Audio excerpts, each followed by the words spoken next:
Money is formulaic. The truth is that dollars follow value.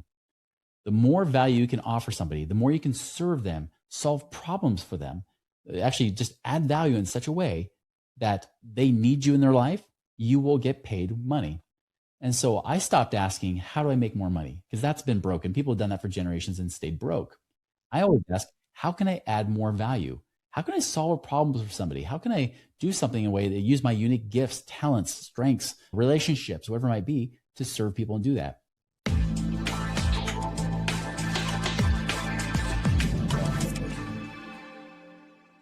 So today we actually have Chris Miles with us. Chris is the founder of Money Ripples, a cash flow expert focused on helping entrepreneurs and professionals building lasting wealth. He's a formal financial advisor, and Chris is known for teaching strategies that prioritize passive income and financial independence, as well as cash flow investing. He's also the host of the Money Ripples podcast himself, works with clients to restructure finances and create sustainable wealth outside of traditional retirement models. Chris, thank you so much for being here, and make yourself at home. I will. Absolutely. Thank you for having me here. So how did you transition from being your traditional financial advising to focusing on cash flow and financial independence? Oh, like everything in life, trauma. Yeah, really, that's where it goes. I guess it wasn't super traumatic, but it was impactful. I was about 4 years as a financial advisor by this point. I was in my mid to late 20s, and I'd already drank the Kool-Aid, right? I had convinced people and myself that if I just save $100 or so a month for the next 40 years, I'll make 12% in the stock market and I'll be a millionaire. You'll have $1 million just saving $105 a month. I started to realize the longer I was in the game and the longer I was seeing who was behind the curtain, who the real Wizard of Oz was, the more I realized, oh, this is overpromise and underdeliver. And it came to harsh reality for me when 4 years in, my dad, he reached out and he said, Chris, when are you going to advise me? Understand, my dad was that penny pinching, post-depression era mentality kind of saver. He would never buy anything unless it was on sale. I ate Cap'n Crunch for an entire year straight because he got a huge K-Slot sale. It's probably because it was past expiration date. It's reality. And then, of course, the next year he switched to Fruity Pebbles to give my mouth a break, because you know how it is with Cap'n Crunch. They kill the roof of your mouth, right? Oh, yeah. So Fruity Pebbles gave me a break to heal. And then we went to Cocoa Pebbles the year after that. So it was always something like that. So when I sat down with him, and he was the guy that taught me to save everything and spend nothing, I figured I should be able to help my dad retire finally. So I sit down with him and I said, Dad, you're 61 years old. From everything I'm seeing, you did a great job. You paid off all your debt, including your mortgage. You're debt free. You've stuffed money in your 401k, got the match like every good boy should. And here's the thing. After all the decades of savings, if you try to retire today, you'll need to die in about 5 or 6 years because you'll run out of money. Yeah. He said, that's not what I wanted to hear, Mr. Sunshine. Thanks a lot. What do I do here? I don't know. You did everything right from what I teach. The only thing I recommend is just work longer, save more, which is pretty much what every financial advisor tells you to do anyways.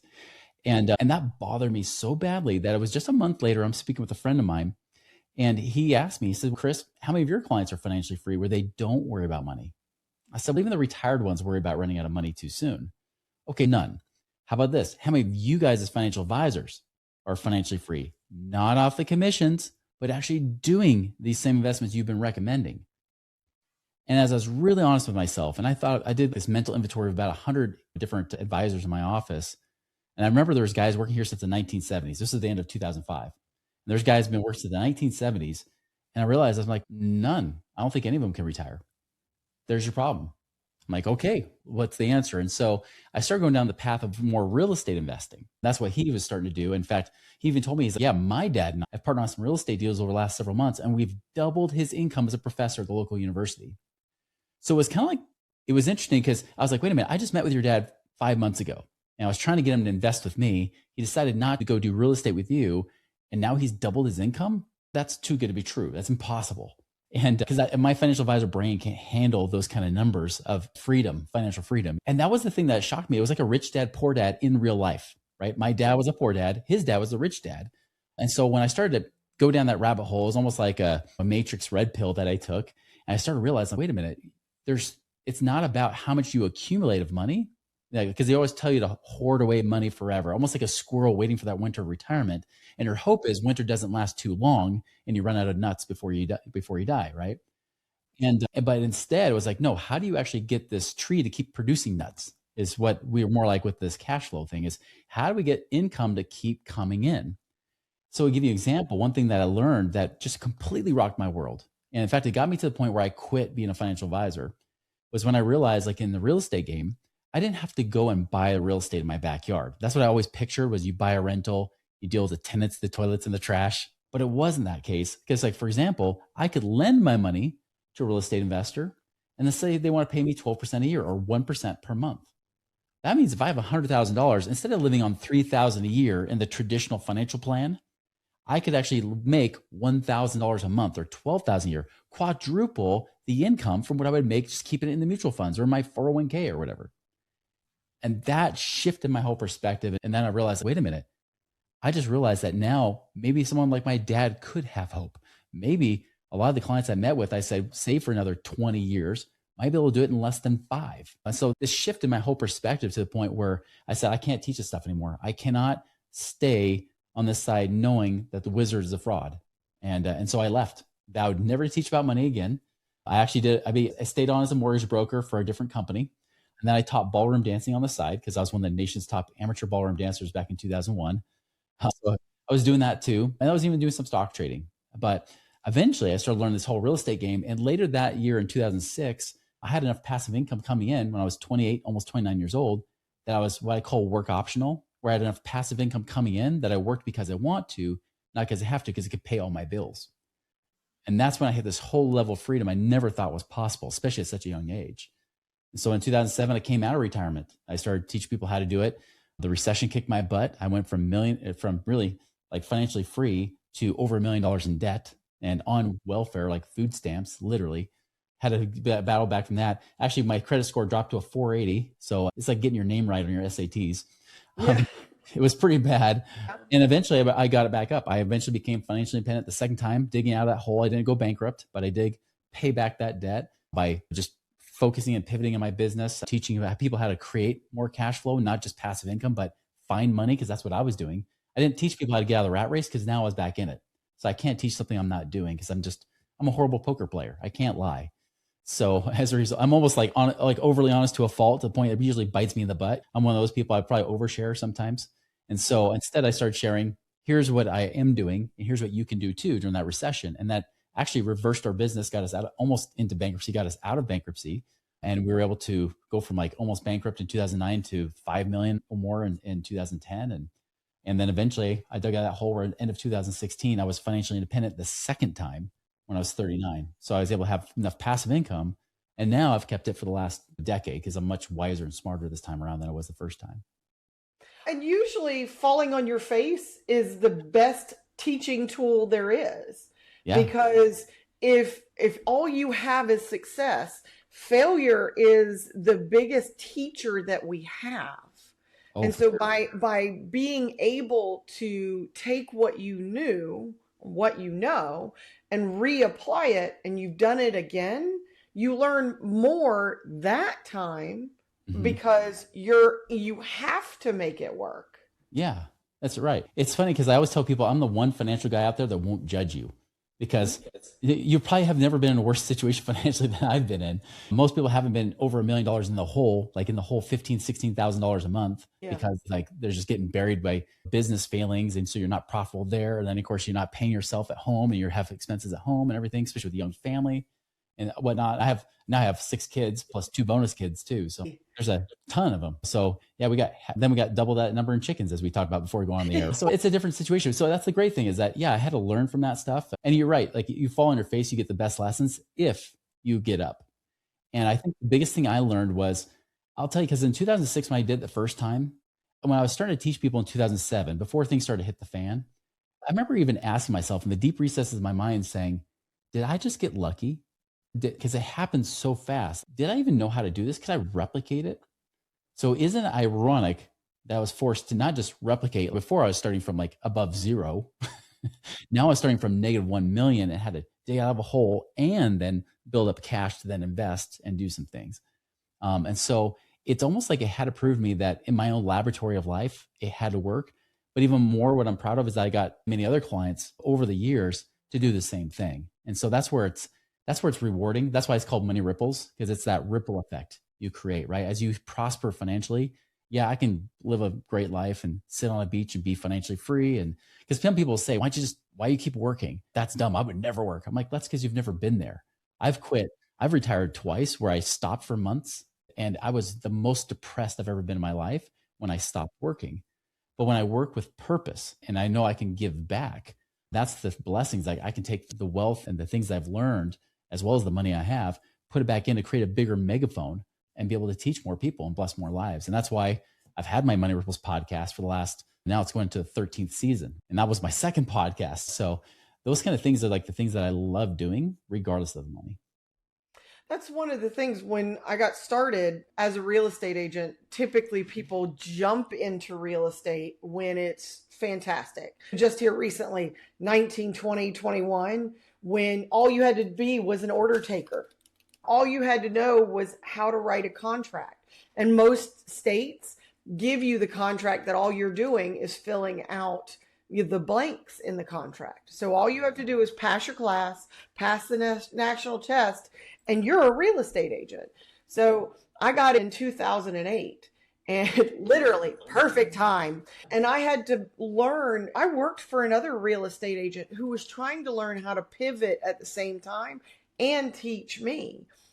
And so when I got my license, I had to learn really quickly how to do a short sale, how to learn how to navigate foreclosures, because that's what we looked at.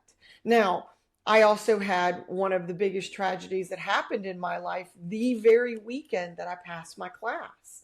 And so not only was it, and it wasn't financial, it was actual, our family, my daughter passed away. And my daughter passed away at 10 years old. And I had to learn, how do you live? How do you get up every day? I had two little boys that I had to get up for. And so I kept going, but then I had to sit at people's dining room tables who were going through financial crisis because they had signed up for a mortgage that somebody said, oh, it's an ARM. Yeah, it could go up, but they had no idea it was going to be, that it was going to go up, because we're in Charlotte. So we're in the second biggest banking capital that there is. So Countrywide was here. And so we got to watch it implode. Now, Charlotte's an odd duck. We actually are the last ones in and the first ones out. When people were saying, oh God, this is the best year ever in 18 and 19, we were slowly getting there and it was starting to pick up momentum. My partner laughs at me because I say, Charlotte as a whole, we have 16 counties and we need 25,000 listings just to deal with us native Charlotteans. That's not the 157 people who are flocking to our city every day. So when we had 2,000 listings in a month, not 25, that's when we were dealing with the multiple offers. So we have all of these things that happen in 2008. We have to pivot. You have to, and our banking city, most of our folks were double banking incomes. So mom and dad both worked for the banks that are here, and both of them lost their jobs. So we had to learn how to navigate through all of that. So now that we've gone through that, had the rebound, now we're dealing with, okay, we overcorrected, now we're overcorrecting again, and now it's starting to settle again. Now we're having to look at, okay, how do we actually handle this? So you're looking at not only cash flow, trying to make sure that you have passive income in addition to traditional wealth building. Why do you believe that relying on appreciation alone of your biggest investment can be risky because that's what most people do. They go to work every day, and the house that they buy will eventually get them there. So that's something I learned from that first global financial crisis, right? When I was feeling like I was doing great and then all of a sudden I wasn't. Because the problem is this, is that you never know if they're going to have cash flow. For example, in the rental market, I remember, like you mentioned, 2018, 19, even going to 2021, not so much 22. It's like then things started to shift, right? But even in those years, I could buy a rental property, buy it with an 80% mortgage, 20% down payment, and I would easily make just on my cash flow, just on the money I invested for the down payment, I could easily make 12% plus a year on that alone. But then when you had appreciation on top of it, the great thing with appreciation and a small down payment of 20% is any appreciation gives you a 5x factor, right? Because for example, you have a $100,000 home, you put down $20,000, that's all you put down, right? And so when somebody says, oh, that property appreciates 10%, you say, oh, well, okay, 100,000, it made 10,000 bucks in appreciation. But no, 10,000 on my $20,000 down payment is a 50%. It's 5 times that, a 50% rate of return. So like, for example, I bought a rental property in Memphis back in 2017, and that property just in over 8 years or whatever, like it in total with appreciation and cash flow and everything, it's done like over a 400% return. Like it's massively way better than the stock market ever would have been. However, what I learned from the last financial crisis was I look at this appreciation as just the gravy, the kind of the cherry on top, right? It's just extra because what really mattered was the cash flow, the fact that I was getting paid profit every single month. The problem is I watch a lot of people, and I did this before too, is saying, you know what, even though I'm just breaking even on this investment property, or even though maybe I'm even losing money on this property, it doesn't matter because it's going to appreciate. So I'll make money eventually when I sell. And the problem is it's not much of a different mindset than those that have their own home thinking, oh, it's okay. I buy a house. I'm not going to rent because that's a waste of money. I'm going to buy a house and then it's going to appreciate and then I'll make money. And over time, that's typically true. But short term, do not count on anything like that, especially if you want to get out of it. You mentioned Countrywide, right? So I remember I as a mortgage broker, did a lot of Countrywide loans. And I even did my own mortgage when I bought my dream home because I thought if a $100,000 property appreciates 10%, you make 10,000 bucks. What if I bought a $500,000 property? Then it appreciates 50,000 bucks. It's the same, right? So I might as well go big or go home, not go big and lose your home. So I went bigger, and granted, I could afford it. I had no problem qualifying for the loan. But the problem was this, is that I made this mistake. And this is what most average Americans are taught to do. And this is where you've been lied to by mortgage brokers and financial advisors. They tell you to pay off your house fast, right? Pay extra payments, pay even biweekly payments, or whatever it might be to pay off that house. Understand, because I was a mortgage broker, I figured, hey, I can store equity in my house. It's fine because I'm a broker. I can just get that money back out whenever I need it. I said that in 2006. 2007, I remember summer 2007 rolled around. I even finished a basement in that house, and I got it reappraised, and I felt like a rock star because it even appraised $10,000 more than what I paid into it. So I'm thinking like, you're a genius, Chris. Now you got 150,000 of equity in this house. By the way, I only put 3% down. I did an FHA loan on it, right? So I was thinking like, man, this is awesome. Now we got 150,000 of equity in this home. I'm awesome. How cool am I? When July of 2007 rolled around, I went in for a cash out refinance. The bank said, you know what? We're getting we're changing the rules just a little bit right now. They didn't tell me why they were changing the rules. But they said, if you just get your credit score up, literally 2 points, we'll give you the loan. I was like, all right. So I pay my bills on time. Got it. So August rolls around. I get my score up by more than 2 points. They say, oh, that's great, but we just changed the rules last week. If you do X, Y, and Z, we'll give you the loan. So finally, September 2007 rolls around. I'm like, can we get this done now? And they said, we're sorry. We no longer give cash out refinances to business owners. I'm like, what are you talking about? And this is right at the time that we started seeing the stress with Lehman Brothers and everything else. By the way, you mentioned short sale, where that's because this is what happened, because I had all this equity. Now, in the meantime, I'm thinking, it's got to be a way to get to my equity. Maybe I can get an investor or somebody like that. I'm trying to find it, but other people are starting to not have cash on hand either because the credit markets were drying up. And so I'm like, this is not working. So finally in 2008, I said, well, maybe I'll just have to sell. But by that point, because the credit markets had dried up, guess what happened to all that equity? Poof, gone. So now my house is worth less than my mortgage balance. Even though I had all this equity, Now it's worth less. And then my only option was to short sell, which is get the bank to give you permission to sell your house. When I tried to do it, the bank actually had an offer. We had somebody willing to buy the house. The bank refused it. They wouldn't let me do it. And so eventually, 2009, I foreclosed. Literally a week before my fourth child was born. We were literally, I paid $2,000 to the guy that bought my house at the courthouse. By the way, he bought it for $170,000 less than the offer we had the year before.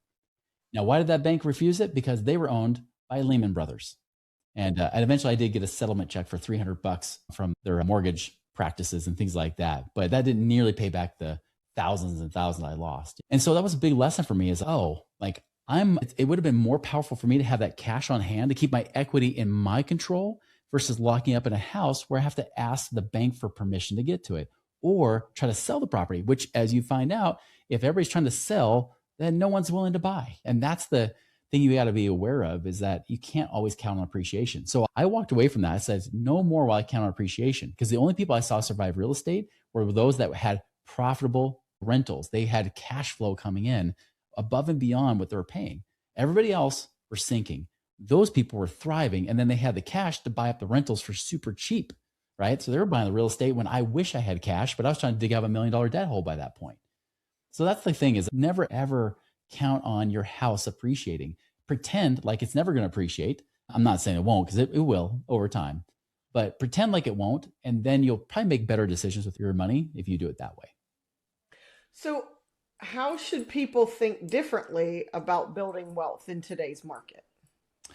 The thing that I tell everybody is actually, it's in my book, The Work Optional Blueprint, which I talk about like, how is that process to get you to be financially independent, right? To have enough passive income, work because you want to, not because you have to. In there, I talk about the three things. Three main sections are get lean, get liquid, get out. And they really go in order. So get lean means first and foremost, you need to be a wise steward of your money. You need to make sure you're watching both sides of the equation, not just what you're spending, but also what you're making. And so the problem is a lot of people talk about budgets, right? Budgets are crap if you haven't, because they're step two. They're not the first step. Everybody tries to start with a budget and then they end up getting it wrong. And then they feel like a failure. And then they say budgeting doesn't work. But in truth, what they should be doing is saying, I should track my money to see how much I'm actually spending. So you can use apps like Rocket Money, Monarch. You can use a spreadsheet or a notebook. I don't care, but start tracking all the money that's going in and out and see where you're spending it. And then decide, hey, is this really worth my money? Is this something I prioritize or not? I'll tell you, so many times I've found like not just things where you're losing money, but sometimes like somebody might have somehow got access to your debit card and then they're charging up stuff that Walmart that you just thought was your charges. And it was actually somebody committing fraud. I remember there was one time after we moved into a property, we stopped looking at our money for a few weeks. And man, like we had something like $1,200 of charges that weren't ours. Just little things like that, money leaks that most people never see. Subscriptions from apps. How often do you remember that you subscribed to that app or whatever it might have been, and it's been charging you every month, but it's so small, you never see it. So those kind of things. Some people think they're too busy to do it. I had one lady, she was actually a graphic designer.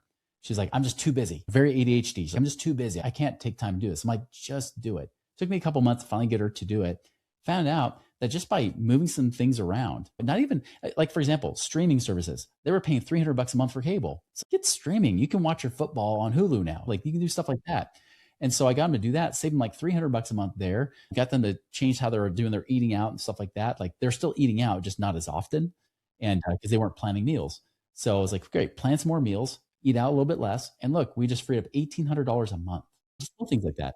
I even had a couple that only made $2,000 a month. They lived in a rural town and they're like, yeah, like we're in the hole. And then we got them to track their money. They were in the hole about $250 a month, which is a lot for $2,000 a month. But the crazy thing is $300 a month of it were overdraft charges because the timing of the bills weren't matching up with his paycheck. So I said, hey, if we just change the dates on some of these bills, you'll stop overdrafting and that will actually get you to go from negative $250 a month to positive $50 a month, which was huge for them, even at their income level. So there's always these money leaks. And so I look for those money leaks first. Then we focus on, as we start to do that, then he has that cash flow, you get liquid, which we just talked about, which is keep the money in your possession. I don't care if you keep it in the bank. I keep a lot of mine inside of my whole life insurance type of policy because I get 6% tax free on that. So I don't have to pay taxes on it. I make more than point nothing percent at the bank. So I keep a lot of my money there. I keep high yield savings accounts or money in the local bank. So I have different ways to access my money, but I'll do that and I build it up. I recommend people get, if depending on what you are, 3 to 6 months is not enough. I think in this kind of market, you need at least 6 to 12 months. And if you're higher income, say you're at least making 150, 200,000 or more a year, you should probably have at least 12 months reserves. Like I'm watching clients right now that have higher positions or they're business owners and they can't find a job. Like they're literally like out of work because they're not hiring that middle management or higher upper level management type of positions. It's too competitive. So I think at least 12 months for business owners and high income type of employees. So get liquid. Now, anything above and beyond that, as you start to get that money in your possession. Oh, by the way, key point on this. I do not believe you should be packing your money, like I mentioned, in equity in your house by paying off faster than you should. That's why I just go for cheap 30-year mortgages and pay the minimum payment. But also don't put money in those 401ks and IRAs, which I know that goes against every bit of advice that everybody's been teaching out there. But here's why. One, when you put that money in there, you lock it up in prison. You cannot touch the money in your 401k. Yeah, they tell you can borrow from it, but then they make you aggressively pay it back with every paycheck, meaning your paychecks shrink as a result. So I don't like that method, of course, because it's like being a teenager. You just saved up all this money to buy your own car, but then you still have to ask your parents permission to even drive your own dang car. That's what it feels like, right? And again, when there's an emergency, you can't get that money very well, right? You have to either quit or get laid off. And I don't recommend either because then you create a bigger emergency. So that's the other thing. By the way, also 401ks, even if you get the 100% match, guess what? I've actually run the numbers like with Fidelity, for example. Their funds actually underperform the stock market by over 2% a year. They do over 2% worse before their fees come out, which their fees are at minimum 0.75%, which means you're losing about 3% a year. Guess what? Over the long haul, when somebody matches your money 100%, guess what rate of return that gives you long term? It's not 100%. And by the way, you can put it into calculator. If you put in the money you're saving in your 401k at 100% return every year, you'll be richer than Bezos in 20 years. I guarantee no one's ever said, I got richer than Bezos saving in my 401k. Okay. That doesn't happen. No, the long-term return is about 3%. So all that means is that the 3% that match you get from your employer, if it's 100% match, just makes up for the bad performance and excessive fees you pay in your 401k. So that's the thing that people don't realize. That's why so many people like my dad who saved in his 401ks diligently and saved like he was supposed to, it still wasn't enough, right? Because there was just not enough there. So I tell people like, screw that. No, get that money in your possession. Because then what we can do is you get that money, you start building it up. Yeah, you might think, man, it's just in a bank, it's not doing anything. I'll tell you, during hard times, and we are coming to a hard time where I think the stock market is going to correct. Potentially, it's going to do one of two things. Either it's going to drop fast and you're going to lose over half your retirement here in the next few years, or two, it's going to go flat for the next decade or more, like it did in the 1970s and early 80s, where it didn't go up at all. Or actually, if you look at 2000, 2012 or 2013, it was flat as well. It went down and back up and it just stayed below, right? The same thing, we're about to enter that period again. So if you want to see your money actually be preserved, so then you have the money to then get it out. And I get it out into those passive income type investments to create cash flow. So I mentioned, what are those? Because everybody always asks, what can I invest in if I have? I recommend, by the way, you save up at least $150,000 to $200,000 before you worry about creating passive income and some of those things. Just because what I find is sometimes people they're like, I got 10 grand, I got 20 grand. What do I do? I'm like, here's the thing.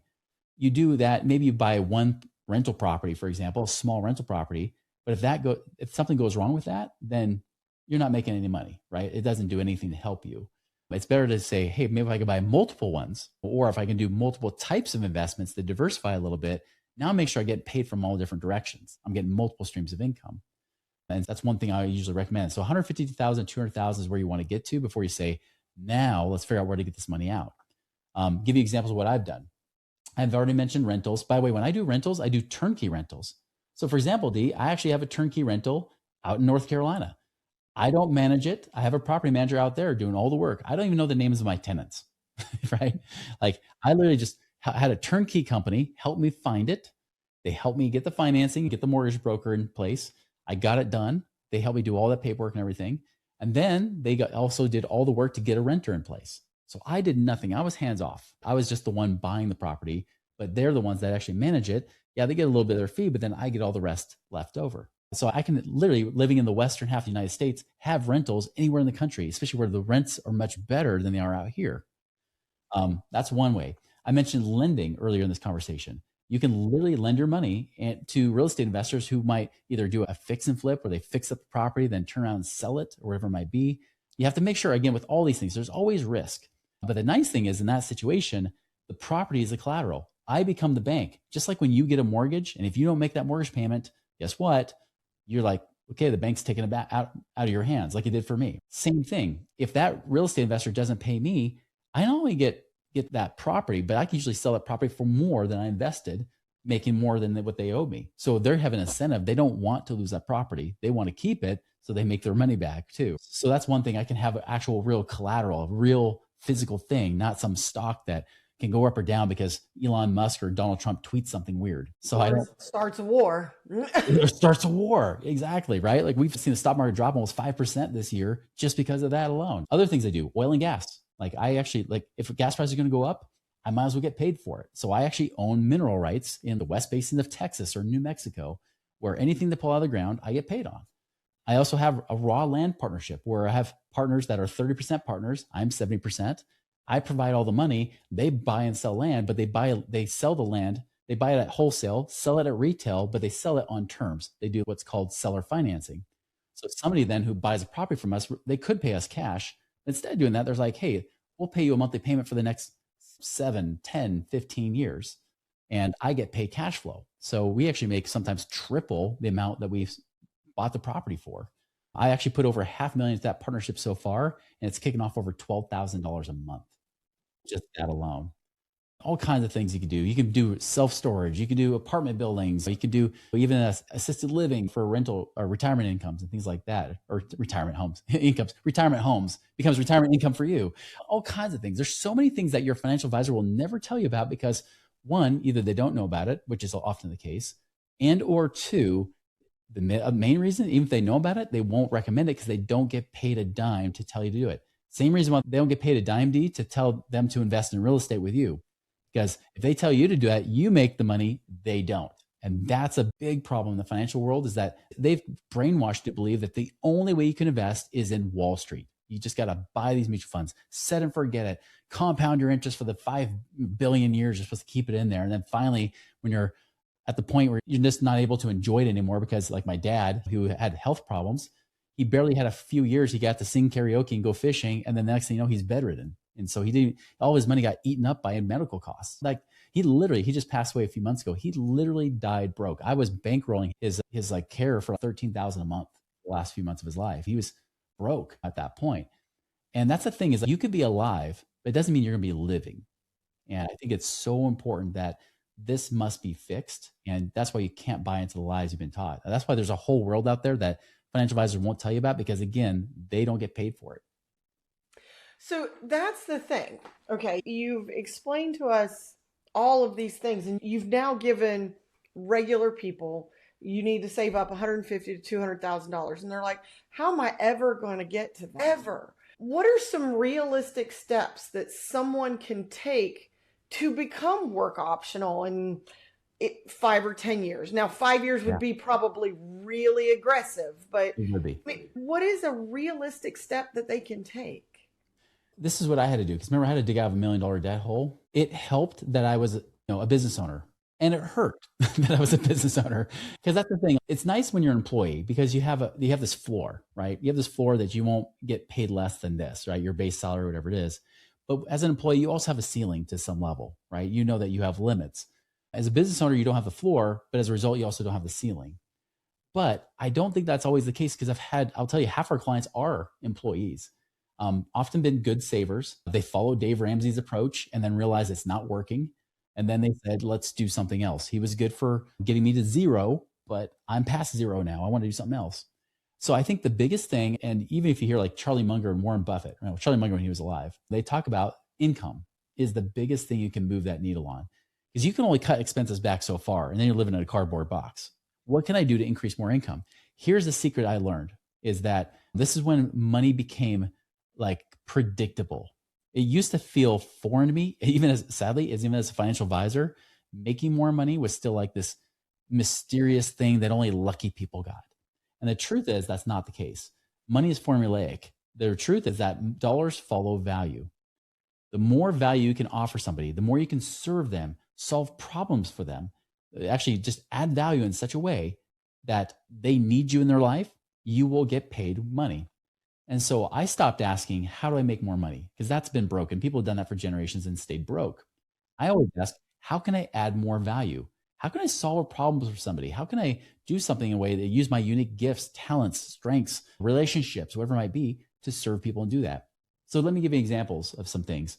And I'll use examples from different times in my life. They weren't all at the same time. But for example, when I mentioned that I was now back in the rat race in 2007, going 2008 and 9, right? I wasn't teaching people how to get out of the rat race, but I was listening to people's problems. And this is what you got to do. Whether you have an employer, listen what they complain about and see what can I do to resolve that, because if I can get paid more. So I was listening to potential clients and they would all say, man, like I would learn to create passive income. I just don't have the money. This sounds like some of the people today even, right? It's, oh, inflation's been kicking my butt. I don't have the money. So I told them, I said, listen, if I can help show you where to find the money, will you pay me? They said, yeah. Now, what I didn't tell them is I was absolutely flat broke. Like I was over $1 million in debt. I didn't want to say that because that would scare them away. But what I did say is, hey, I've learned some things myself. I can actually see if I can look at your situation and find money. Because I would look at their situation saying, oh, I wish that my situation was this good. So I would see all their situations, no matter how doomsday they thought it was, I would see optimism because everything looked better than my situation. It looked more resolvable.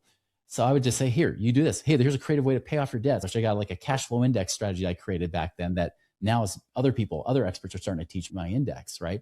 I was teaching people to use that for paying off debt. I was showing them how to save on taxes and whatnot. And so sometimes they free up like a few hundred to thousands of dollars a month. And so my business was literally helping people find money, zero to do with passive income or investing, right? So they didn't even need that. And I remember I had one couple that literally, like the guy freed up $6,000 a month. He was a chiropractor. We helped him refinance some things in the business, save money on taxes and do different stuff. It was $6,000 a month they freed up. This gave him permission. That first month, he bought a $6,000 four-wheeler. Now his wife, she said, I know people would judge us for this, but you don't understand. That $6,000 a month got him to breathe. That $6,000 a month got him to actually be present with us on weekends so that I now, like my husband's now going four-wheeling with his boys every single weekend. My kids got their dad back and I got my husband back. And that's when I realized, that's when the name Money Ripples came to my mind, was after that experience. It's like, that's the ripple effect I'm trying to create, right? So I was solving a problem. I was solving a need. That's all it was. I was literally, my pain became everybody else's gain. How many more experiences do you have? How many things can you do that beyond college education? Maybe it's college education, but maybe it's something else that you can offer that's of value to somebody else. It could be a side hustle, a completely different side hustle you can do to generate more income. And by the way, that's a lot better than saying, oh, I got 10 grand, let's invest it, make 10%, you make $1,000 a year. Come on, you can create more value. Somebody, you might be able to make 10,000 more a year and get there faster. That's the thing that most people don't think. They think they've been brainwashed so long to just take money and set it and invest it somewhere and forget about it. They forget that even going to 100,000 takes forever if you just try to put that money away. But if you make more income and you don't just have a lifestyle creep by you spending all the money you make, guess what? Now you actually start to get there so much faster. So that was one of the secrets I did. Here's another one that most people don't think of. And I didn't actually think of it myself. It was actually a friend who was a millionaire who gave me this idea in 2006. Because he asked me, he says, Chris, if money were no issue, what would you spend your time doing? Now, remember, I just quit being a financial advisor. I was doing mortgages, doing a little stock trading, and teaching ballroom dancing. And I said, if money were no issue, I'd probably teach ballroom. He said, what about the mortgages you're doing? I'm like, you know what? I love teaching them about like things they can do with their mortgage, like even cashing out the equity, investing and doing stuff. But I hate paperwork. I despise it. I don't know if you guys are like this, but I just absolutely hate dealing with paperwork. And he said, just find somebody who does like doing paperwork. I said, nobody likes doing paperwork. He said, trust me, there are nerds out there that love paperwork. In fact, they would probably prefer doing paperwork than even talking to your clients. So I found that I asked my broker, I said, hey, who fits the description? He said, oh, that's Clark, because anybody named Clark would like paperwork.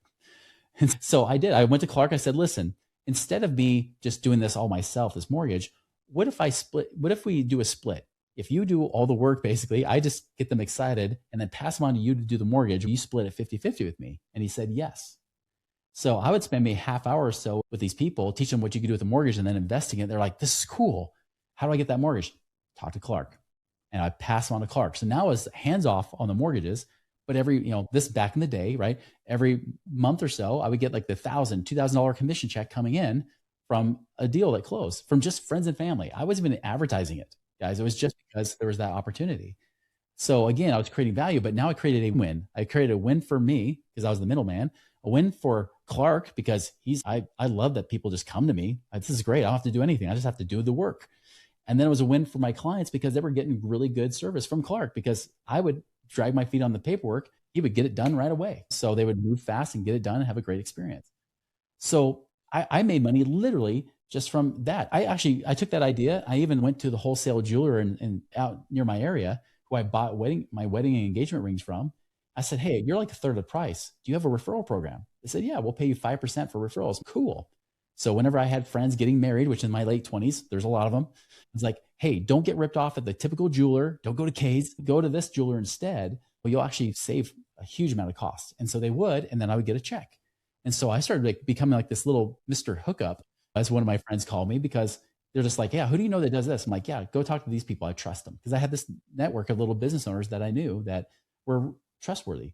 And so I didn't have to do anything. I didn't need money. I didn't even have to use my own time. I just had to use my relationship capital, not just my financial capital or my mental capital. So just to understand, there's so much more capital that you have to invest with that can help you build that income faster, get cash faster. And then you can take that money and invest it. And you'll beat most people are just doing the old slave and save method that takes them decades to get to that first 100,000 or so. All right. So we're looking at all of these, where to find money. We're looking at what relationships do we have that maybe we could partner with some folks.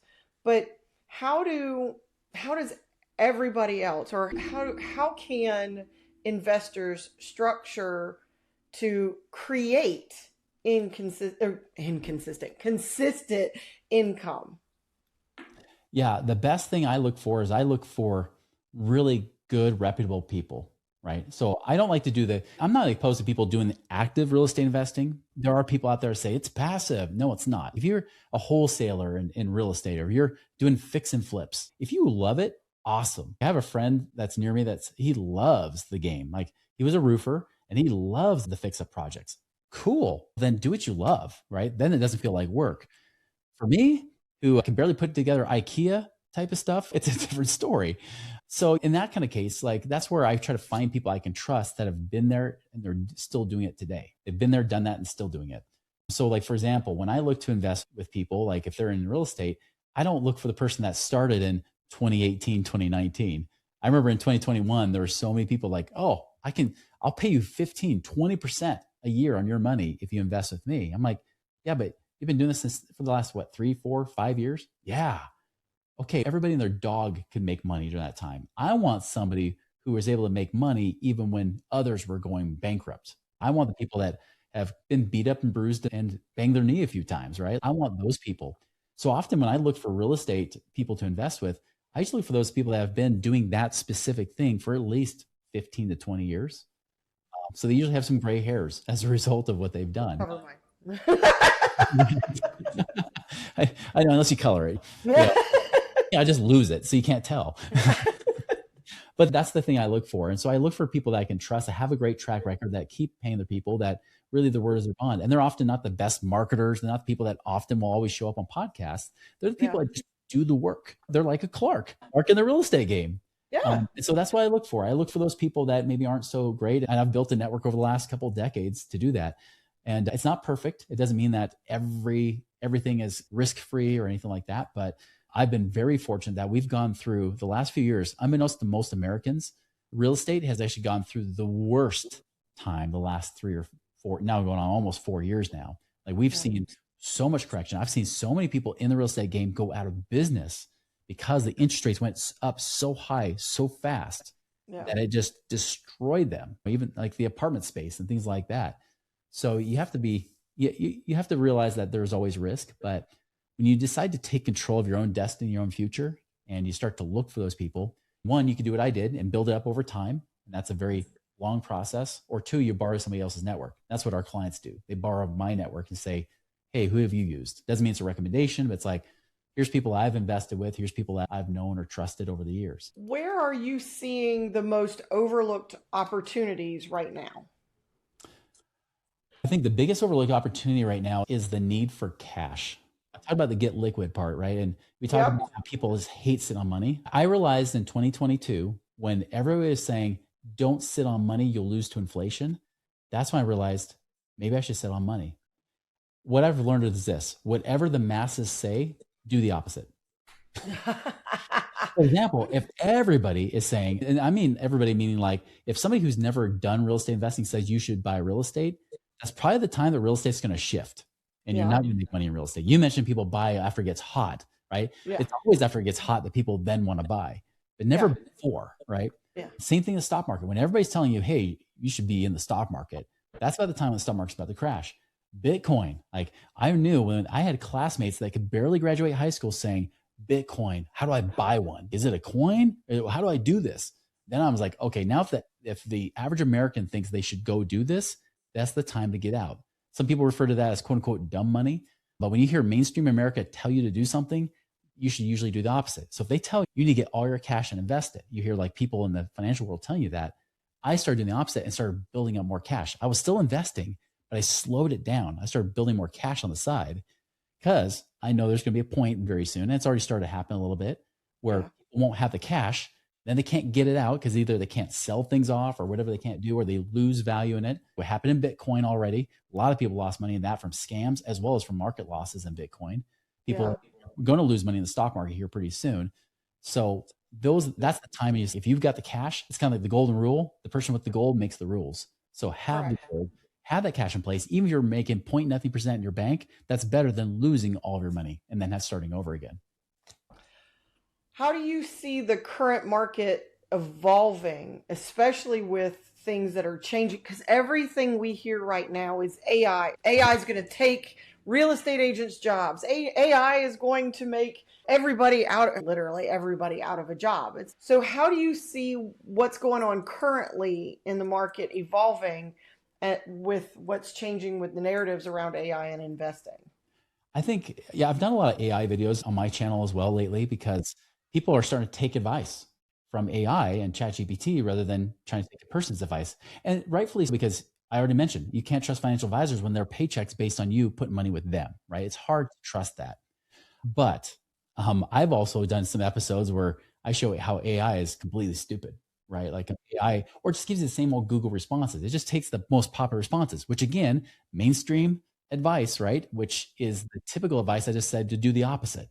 It's giving you the very thing that won't work. And I think just like when people started using GPSs and then they got lost and would die of starvation because they got stranded in the snow, or they drove into a lake because that's what I told them, like in the office. I think we're going to see people crash and burn a little bit with AI before they come back saying, I need a human. I've seen this already, like Amazon. Try calling up Amazon for a problem. It's horrible. Not only do you might get a voice finally from somebody that's not even in the country. They'll then say, if it's a big enough issue that they can't answer, then they'll escalate it to somebody else. I actually had charges on my account, my credit card. I said, I can't figure out which Amazon charges. Some of these aren't mine. Where are they coming from? I got an email back from the Amazon, the automated reply after 2 days saying, oh, just dispute your charges. I'm like, then if I dispute the charge with Amazon, then all my charges get disputed. I don't want to do that. So that's dumb. And I can tell this is a monthly fee. I don't have to do this monthly. Give me a freaking human, right? Please, can I have a human to talk to? And I think people are going to get to that point saying, please give me a human to talk to. I need this. I would love to leverage AI for tasks and things to speed up my work, just like a calculator makes it easier to do math. AI will make it easier to gather information and get into one place. But then I need a human that knows how to make this advice work. That's what you need. So I think there's going to be a combination that will happen in the future. So if you're looking for job security, find out how can I be that human that says, hey, I can go beyond AI. I can be better in this regard because I can then say, yeah, this is all the information you got. Yeah, great. You Googled it. Good job. Here's what we can actually do with it. Yeah. What should we be paying attention to that you think others are missing? I mentioned this before, and this is probably a good advice in general, is that I think the hardest thing, it kind of goes with AI a little bit, is what's fake and what's real, right? Because you get a lot of these things you can't even tell. It's getting so good. If you saw the whole viral clip of Tom Cruise and Brad Pitt fighting on the rooftop, it looked freaking real, right? It's going to get to the point where I think we're going to see in the coming years, people won't know what's real and what's truth. The way I always come back to that human element. But this is why I like having a community. Having a community is very important because that is human. You can't fake community. You can't AI a human being in front of you. And as a result too, I also, like I said earlier, advice I like to give is those that have been there, they've done that, but they're still doing it today. I don't like the has-beens that there's people that wrote real estate books in the 90s that said, here's how I got rich on real estate. But today, I know them personally that they're not rich on real estate. They're in their 70s broke and they're trying to make money again by trying to say, hey, this is what I used to do. Now, that's not what I like getting advice from people that have been there, they've done it, and they're still making it work today. They're still proving it. And those are the people I listen to. I look for real wisdom and advice. What excites you most about the future of cash flow investing and financial independence? I think what's awesome is that social media, as noisy as it is, and things like this, even what we're doing here, gets it to more people. Think about it. We would just have to go back 20 years, right? I would have to either find somebody that had been there, done that, still doing it today, and pay them a good amount of money, or two, I would have to read a lot of books and then figure out how to do it myself, screwing it up, and then cost myself a lot of money. Now you can literally get people like us that have literally been living this and know how to make it work. And you can get it for free on freaking YouTube or Spotify. It's so easy to get the information, but that's the problem. It's so easy that you also get the bad stuff too, right? And so again, you have to be discerning between who's the real one and who's the real deal versus who are the actors. And there are a lot of actors out there. But man, it's so much easier today to do that. And so I think that's why I'm so excited about where the future is going, because things that were only the privileged few could learn, now so many more people, now the average American can learn it. I believe that the American dream, the opportunity is bigger now than ever, despite what the world's been trying to convince us. I think it's easier now to prosper today. And this is my only 24, 25 years of experience in business.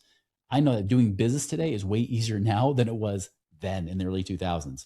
I wish we had these resources today that we had then, because I would have done much better in business then too. So I think opportunity is so much easier and so much better, so much more available resources that you can get for literally no cost. So the last thing, we've gone over the things that are in the work optional blueprint that you wrote.